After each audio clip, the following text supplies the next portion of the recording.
അപ്പോൾ നമ്മൾ ഇന്നത്തെ വീഡിയോ മെയിനായിട്ട് സ്റ്റുഡൻറ്റ് നേഷൻസിനെ പറ്റിയിട്ടുള്ളതാണ്. ഉപ്സാലയിൽ മാത്രം ഉള്ള ഒരു എക്സ്ട്രാ പ്ലസ് പോയിൻ്റാണ് സ്റ്റുഡൻറ്റ് നേഷൻസ്. അപ്പം നമുക്കിവിടെ 13 സ്റ്റുഡൻറ്റ് നേഷൻസ് ഉണ്ട്. അത് ഏതൊക്കെയാണെന്ന് ഞാൻ ജസ്റ്റ് ഒന്ന് പറയാം. Stockholm nation, Upplands nation, GH, Ostgota nation, സ്നെറിക്കസ്, വീഡാല nation, Smalands, Gothenburg, Kalmar, Varmlands, Norrlands, Gotland. അങ്ങനെ നമുക്കൊരു ടോട്ടൽ 13 നേഷൻസ് നമുക്കിവിടെ ഉപ്സാലയിലുണ്ട്. അപ്പോൾ ഇതിൻ്റെ നേഷൻസിൻ്റെ ഒക്കെ പ്രത്യേകത എന്താണെന്ന് വെച്ചാൽ മെയിനായിട്ട് 3-4 ബെനിഫിറ്റ്സ് നമുക്കിവിടെ പ്രൊവൈഡ് ചെയ്യുന്നുണ്ട് സ്റ്റുഡൻറ്റ്സ് ആയിട്ട് വന്നവർക്കുള്ളത്. ഇപ്പോൾ ഉപ്സാലയിൽ അഡ്മിഷൻ കിട്ടിയ കുട്ടികൾക്ക് ഇവിടെ ഉള്ളവർക്ക് അറിയായിരിക്കും. അതല്ല ഇനി വരാൻ പോകുന്ന കുട്ടികൾക്കുള്ള ഒരു ഇൻഫർമേറ്റീവ് വീഡിയോ ആണ് ഞങ്ങൾ ഉദ്ദേശിക്കുന്നത്. അപ്പോൾ ഈ ഒരു സ്റ്റുഡൻറ്റ് നേഷൻസ് കൊണ്ട് ഉദ്ദേശിക്കുന്നത് കുറച്ച് പ്ലസ് പോയിൻറ്റ്സ് അവർ പ്രൊവൈഡ് ചെയ്യുന്നുണ്ട് സ്റ്റുഡൻസ് ആയിട്ടുള്ളവർക്കും എല്ലാ ഫാമിലി ആയിട്ട് വന്നവർക്കും. അപ്പോൾ ഈ സ്റ്റുഡൻസ് ആയിട്ട് വന്നവർക്ക് മെയിൻ പ്രത്യേകത എന്താണെന്ന് വെച്ചാൽ ഇവർക്ക് പാർട്ട് ടൈം ജോബ്സ് പ്രൊവൈഡ് ചെയ്യുന്നുണ്ട്. അപ്പോൾ മറ്റ് യൂണിവേഴ്സിറ്റീസ് ഇതേപോലെ കൊടുക്കുന്നുണ്ടോ എന്ന് എനിക്കറിയില്ല. ഞാൻ ഗോതംബർഗിലൊക്കെ അവിടുത്തെ ഫ്രണ്ട്സിൻ്റെ അടുത്തൊക്കെ അന്വേഷിച്ചപ്പം ഇതേപോലെ പാർട്ട് ടൈം ജോബ്സ് ഒന്നും അവരെ യൂണിവേഴ്സിറ്റി വഴി പ്രൊവൈഡ് ചെയ്യുന്നില്ല എന്നാണ് കേട്ടത്. അതല്ലാണ്ട് നമ്മൾ എക്സ്ട്രാ പാർട്ട് ടൈം വഴി അപ്ലൈ ചെയ്യണം. പക്ഷെ ഇതങ്ങനെയല്ല, നമുക്ക് യൂണിവേഴ്സിറ്റിയിൽ അണ്ടറിൽ പഠിക്കുന്ന കുട്ടികൾക്ക് ഇതേപോലെ നേഷൻ ജോബ്സ് എന്ന് പറഞ്ഞിട്ട് ഒരു പ്രത്യേക സെക്ഷൻ ഉണ്ട്. അപ്പം ഇതേപോലെ നമ്മളിപ്പം വെൽക്കം ഡേയിൽ അല്ലെങ്കിൽ ഏതെങ്കിലും ദിവസം ജോയിൻ ചെയ്ത് കഴിഞ്ഞാൽ ഏതെങ്കിലും ഒരു നേഷനിൽ മെമ്പർഷിപ്പ് എടുക്കണം. ഒരു 450 ക്രോൺസ് വരും, ഒരു അറൗണ്ട് 450 ക്രോൺസ്. അപ്പോൾ അത് ആ ഒരു പേയ്മെൻറ്റ് അടച്ചു കഴിഞ്ഞാൽ നമുക്ക് ഒരു നേഷൻ്റെ മെമ്പർ ആവാനുള്ള പറ്റും.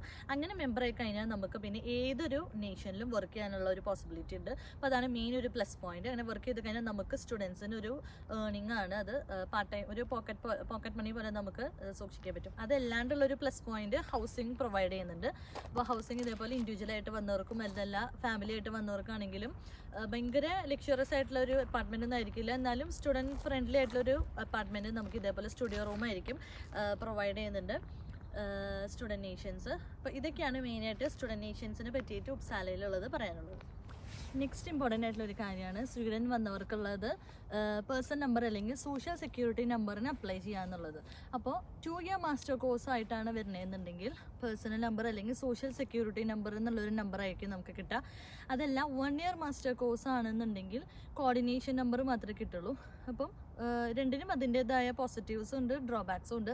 അപ്പോൾ പേഴ്സൺ നമ്പർ അല്ലെങ്കിൽ സോഷ്യൽ സെക്യൂരിറ്റി നമ്പർ ആണെന്നുണ്ടെങ്കിൽ നമുക്കത് വെച്ചിട്ട് ബാങ്ക് അപ്പോയിൻമെൻറ്റ്സും എടുത്തു കഴിഞ്ഞാൽ നമുക്ക് അതുവഴി സ്വിഷും മണി ട്രാൻസ്ഫറും കാര്യങ്ങളൊക്കെ നമുക്ക് ചെയ്യാൻ പറ്റും. അത് ഈസി ആയിരിക്കും. കോർഡിനേഷൻ നമ്പർ ആണ് നമുക്ക് കിട്ടണമെന്നുണ്ടെങ്കിൽ അത് വെച്ചിട്ട് നമുക്ക് അപ്പോയിൻമെൻറ്റ്സ് എടുക്കാൻ പറ്റില്ല, ബാങ്ക് അക്കൗണ്ട് ഒന്നും ക്രിയേറ്റ് ചെയ്യാൻ പറ്റില്ല, സ്വിഷും കാര്യങ്ങളൊന്നും നമുക്ക് ചെയ്യാനായിട്ട് പറ്റില്ല. അപ്പോൾ ഈ ഒരു പേഴ്സൺ നമ്പർ അല്ലെങ്കിൽ സോഷ്യൽ സെക്യൂരിറ്റി നമ്പർ എന്ന് പറയുന്നത് നമുക്ക് സ്കാറ്റർ വർക്കറ്റിൽ പോയിട്ട് അപ്പോയിൻമെൻറ്റ് എടുക്കുന്നത് വഴിയാണ് കിട്ടുന്നത്. അപ്പോൾ 2 രീതിയിൽ നമുക്ക് ചെയ്യാം. നാട്ടിൽ നിന്ന് വരുന്നതിന് മുന്നേ നമുക്ക് സ്കാറ്റർ വർക്കറ്റിൽ അപ്പോയിൻമെൻറ്റ് എടുക്കാനായിട്ട് പറ്റും. അതല്ല ഒരു കൺവീനിയൻ്റ് ആയിട്ട് അപ്പം നമ്മളിവിടെ വന്ന് ലാൻഡ് ചെയ്യുന്ന ഡേറ്റ് വെച്ച് നോക്കിയിട്ട് നമുക്ക് പോയി വരാൻ എളുപ്പത്തിന് ഏതാ ഡേറ്റ് എന്ന് വെച്ചാൽ അതുവേണ്ടി നമുക്ക് അപ്പോയിൻമെൻറ്റ് എടുക്കാം. അതല്ല ഇവിടെ എത്തിയിട്ട് നമുക്ക് അപ്പോയിൻമെൻറ്റ് എടുക്കാൻ അതിലുള്ള ഓപ്ഷനും ഉണ്ട്. അപ്പോൾ അങ്ങനെ എടുത്തു കഴിഞ്ഞാൽ നമ്മൾ ആ ഡേറ്റിന് കറക്റ്റ് അവിടെ എത്തിക്കഴിഞ്ഞാൽ നമുക്ക് ഡീറ്റെയിൽസും കാര്യങ്ങളൊക്കെ ഇൻഫർമേഷനൊക്കെ കൊടുത്തു കഴിഞ്ഞാൽ നമുക്കൊരു വിത്തിൻ 4 വീക്സിൻ്റെ ഉള്ളിൽ നമുക്ക് ഒരു ID card, tax ID card നമുക്ക് ഇഷ്യൂ ചെയ്ത് തരാണ് ചെയ്യുന്നത്. അപ്പോൾ എന്തെങ്കിലും ഇഷ്യൂസ് വേറെ എന്തെങ്കിലും ഉണ്ടെന്നുണ്ടെങ്കിൽ അഡ്രസ്സിനോ അല്ലെങ്കിൽ എന്തെങ്കിലും വേറെ പേരിനോ അല്ലെങ്കിൽ ഡേറ്റ് ഓഫ് ബർത്തിനൊക്കെ ഇഷ്യൂസ് ഉണ്ടെന്നുണ്ടെങ്കിൽ കുറച്ച് ലേറ്റ് ആവും.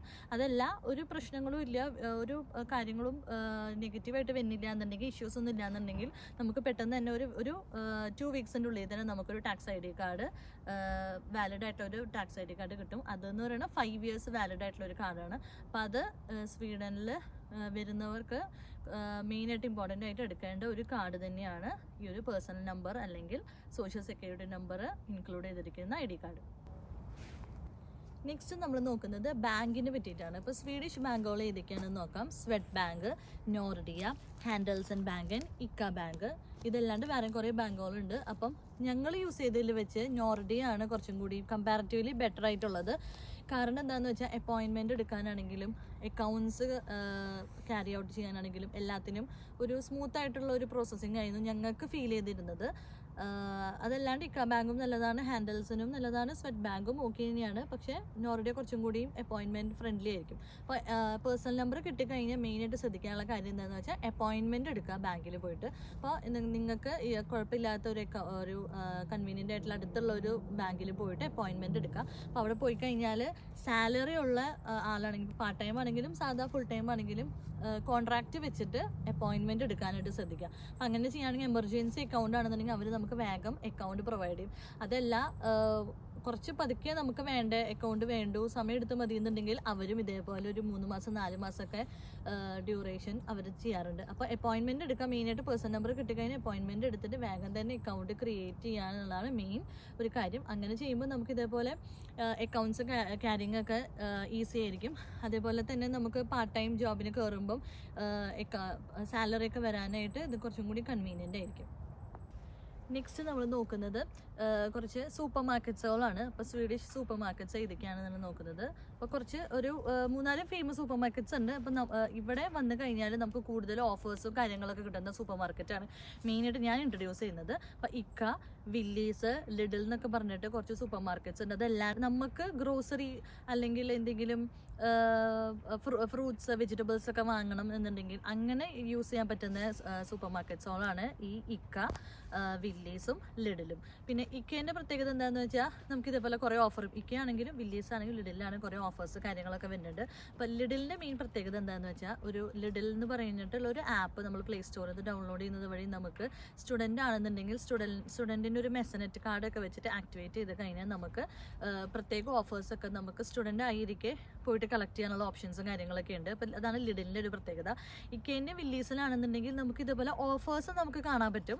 ഓഫറുള്ള ദിവസം നമുക്ക് പോയിട്ട് അവിടെ പോയിട്ട് സ്റ്റുഡൻ്റ് ആണെന്ന് കാണിച്ചു കഴിഞ്ഞാൽ ആ ഒരു മെമ്പർഷിപ്പ് ഒക്കെ എടുത്തു കഴിഞ്ഞാൽ നമുക്ക് ഡയറക്റ്റ് പർച്ചേസ് ചെയ്യാവുന്നതേ ഉള്ളൂ. അപ്പോൾ ഇക്ക, വില്ലീസ്, ലിഡിലാണ് കൂടുതൽ നമുക്ക് സ്റ്റുഡൻസിൻ്റെ രീതിയിൽ സ്റ്റുഡൻറ്റ് ഫ്രണ്ട്ലി ആയിട്ടുള്ള ഒരു സൂപ്പർ മാർക്കറ്റ്സ്. അപ്പോൾ നമുക്ക് മെയിനായിട്ട് ചെയ്യാനുള്ളത് ഇവിടെ പോയിട്ട് മെമ്പർഷിപ്പ് എടുക്കുക. മെമ്പർഷിപ്പ് എടുത്തിട്ട് നമുക്ക് അതിൽ നിന്ന് ഓഫർ പ്രൈസസിൽ നമുക്ക് ഗ്രോസറീസും എല്ലാ കാര്യങ്ങളും നമുക്ക് വാങ്ങാനുള്ള ചാൻസ് ഉണ്ട്.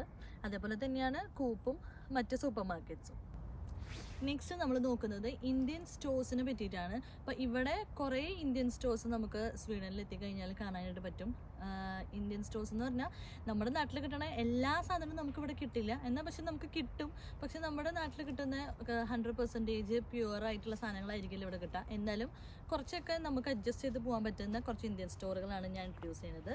സെൻട്രൽ ഗ്രോസ്, ഉപ്സാല ഓറിയന്തസ്, മാറ്റ് ബസാറൻ, ഏഷ്യൻ ലിവ്സ്, അങ്ങനെ ഒരു 3-4 സൂപ്പർ മാർക്കറ്റ്. ഇതല്ലാണ്ട് കുറേ ഉണ്ട്. അപ്പോൾ മെയിനായിട്ട് ഞങ്ങൾ പോവാറുള്ള അല്ലെങ്കിൽ കുറച്ചും കൂടിയും ഓഫർ പ്രൈസസിൽ നമുക്ക് ഗ്രോസറീസ് കിട്ടുന്ന ഒരു സൂപ്പർ മാർക്കറ്റുകളാണ് ഈ 4 അപ്പോൾ ഇതെന്ന് പറയുന്നത് ഇന്ത്യൻ ടച്ചുള്ളതാണ്. അതായത് നമുക്ക് പെട്ടെന്ന് ഇന്ത്യൻ ഇപ്പോൾ ഫ്രൂട്ട്സ്, വെജിറ്റബിൾസ് ഒക്കെ വേണമെന്നുണ്ടെങ്കിൽ നമുക്ക് ഇതേപോലെ അവിടെ പോയാൽ നമുക്ക് വാങ്ങാനായിട്ട് പറ്റും. അപ്പോൾ ഇന്നത്തെ വീഡിയോ കൊണ്ട് ഞങ്ങൾ ഇത്രേ ഉദ്ദേശിച്ചിട്ടുള്ളൂ. അപ്പോൾ എല്ലാവർക്കും ഇൻഫോർമേറ്റീവ് ആയിരുന്നു വിശ്വസിക്കുന്നു. അപ്പോൾ എല്ലാവരും സപ്പോർട്ട് ചെയ്യുന്നതിന് എല്ലാവർക്കും താങ്ക് യു. അപ്പോൾ ഇത്രേ ഉള്ളൂ ഞങ്ങൾ ഇന്നത്തെ വീഡിയോ. എല്ലാവർക്കും ഇഷ്ടമായി എന്ന് വിചാരിക്കുന്നു. അപ്പോൾ ഇത്രേ ഉള്ളൂ. ഹേഡോ.